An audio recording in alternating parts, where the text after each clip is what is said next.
Good evening and welcome to the Thursday Camera Artists Guild Image Critique. I'm your host, George DeLoache, portrait artist and photographer's coach, and this is where we help photographers learn to master the photographic arts. Welcome everybody that are watching on YouTube, Periscope, and Twitter, along with the Camera Artists Guild page and the Camera Artists Guild group. We have been working with photographers for about the past 3 years with this broadcast. And I can tell you that it is just thrilling to watch how the work has improved. Each and every week as people submit their work to critique, they get better. You bring the work out, we look at the images, we see how we can maybe make them a little bit better, and then go back and apply those techniques. So if you're interested in growing and getting better at what you do as a photographer, jump into the critique process. It is a proven, well-proven course to improve the quality of your work. So we're going to swing over to the broadcast here right now, so stand by. Let's get going right away. Okay, and Maurice James Stewart. Maurice, you've been doing tons and tons of product stuff, and now you pop in a portrait. And this little dude just made me smile. When I looked at him, I got the biggest grin on my face about this little guy. He is busting up, just having himself a good old time, and that's cool. And the bow tie and the fedora are just a great touch. So nice. I like the fade there in the background. I don't know whether you brought that on a boom. It looks like it's probably on a boom above camera position, but it works well to separate him from the background. Other than that, yeah, it's nice. It's just a nice image. Okay, Maurice Covington, and we got 3 from Maurice here, and I pulled out all 3 to just show a couple of things. I don't know exactly where you were, and I don't know whether these are models or whether you were working with them or whether they were part of a show. But this lady, I love her costume, her outfit, her makeup is all just really great.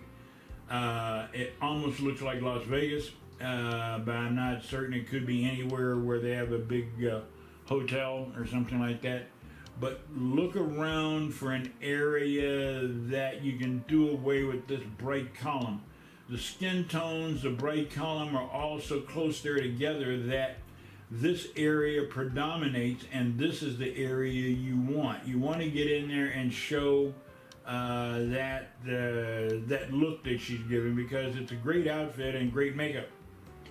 So just pay attention to your backgrounds. We get so focused in on the subject that we miss the background. Exposure is on, everything else is on with it. And this is another one by the same maker, Maurice Covington. When I was a kid growing up, they had cigarette girls like that. That's what and when I was a kid growing up and everybody smoked cigarettes, that would be what she was doing, would be selling cigarettes. Philip Morris was the brand, and they had a little guy that used to walk around with that thing and yell, "Call for Philip Morris," and they were doing that. So it's interesting, the kind of flat on-camera flash against the wall. It is more journalistic and observational, but at least you got a nice expression, and there you go. And this is your last one, and again, wherever you were on this one, you do have some nice kickers coming in, and your main light. The problem is that this one over here is flaring on you. It's coming into the camera position, and it's degrading the image up in here. You can see this milky look. That's where that light is hitting the glass and the lens and reacting to the glass by bouncing across it. So you need to get a gobo, that is a flag or a gobo between you and that light, so that light doesn't shine directly into the camera lens, and that will take care of that flare in it. Okay, Lee McDowell. I love this one, Lee. Again, this is another difficult one to pull off. Both you and 𝐥𝐤𝐤 were working with similar subjects with white on white high key, white outfits, and strong skin tones. And to be able to hold detail throughout all of that is well done. That's a masterful job. Now, it's what I expect from you because I know the quality of work that you put out. Personally, now this just goes to personally. Personally, I would have added a reflector on this side to raise the shadow values a little bit there, rather than maybe a 6-to-1 lighting ratio. I bring it up to a 4-to-1, maybe a 2-stop difference.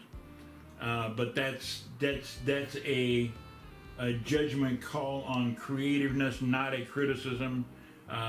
This guy looks great. The suit looks great. The only other thing that I would also possibly mention is when you have people put a hand in a pocket like that, don't let them, they want to do it instinctually because that's what we do. You know, we do to keep our hands in our pocket, and I do that all the time. We want to let that hand rest all the way down to the bottom of the pocket, fist balled up, hand down the bottom of the pocket. But what that does is it bunches up the garment right in here around the jacket, around the sleeve. And if you have him just fake it a little bit, pull that hand up to where he's actually holding it up, then come in and drag this cuff down a little bit to get rid of that wrinkle, tug the back tail of the jacket down a little bit. Since I work in business and corporate, I specialize in business and corporate, I work with men in suits all the time. And there's a couple of techniques that you learn. So I'm just sharing that, not that you needed, Lee, but that other people might learn something from it. Okay? Great. Thanks so much.